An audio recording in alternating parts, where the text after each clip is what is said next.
আরেকটা জিনিস খেয়াল রাখবেন, নীলাচলে রাত 8টার পর সাধারণ পর্যটকদের থাকার অনুমতি নেই। শুধুমাত্র যারা রিসোর্টে থাকেন তারাই রাত কাটাতে পারবেন।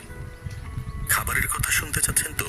তাহলে জেনে রাখুন, নীলাচলে খাবারের তেমন ভালো ব্যবস্থা নেই। শুধুমাত্র ফরেস্ট হিল নামে একটি রেস্টুরেন্ট পাবেন। তাই আমার পরামর্শ হলো বান্দরবান শহর থেকে কিছু হালকা খাবার আর পানীয় নিয়ে যাবেন। যখন শহরে ফিরবেন তখন তাজিংডং ক্যাফে বা মেঘদূত ক্যাফেতে গিয়ে স্থানীয় স্বাদের খাবার খেতে পারেন। আমার পার্সোনাল ফেভারিট হলো বামি খিচুড়ি আর থ্যালি খাবার। এগুলো একবার ট্রাই করলে আপনি এর স্বাদ ভুলতে পারবেন না। যদি চা প্রেমী হন তাহলে পাহাড়ি চায়ের স্বাদ নিতে ভুলবেন না যেন। আরেকটা জিনিস মনে রাখবেন, নীলাচলে যাওয়ার পথে বা সেখানে বিশুদ্ধ পানির আমরা কি এই ব্যবস্থা রাস্তা দিয়ে এলাম সীমিত। নাকি? তাই নিজের সাথে পর্যাপ্ত পানি নিয়ে যাবেন। তো বন্ধুরা, নীলাচল ভ্রমণের সম্পূর্ণ গাইড এই ছিল।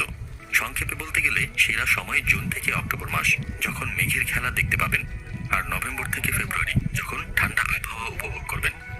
সাথে নেবেন উষ্ণ পোশাক, বিশেষ করে রাতের জন্য ক্যামেরা, পাওয়ার ব্যাংক আর টর্চ লাইট। পাহাড়ি রাস্তায় চলাচলের সময় সতর্ক থাকবেন।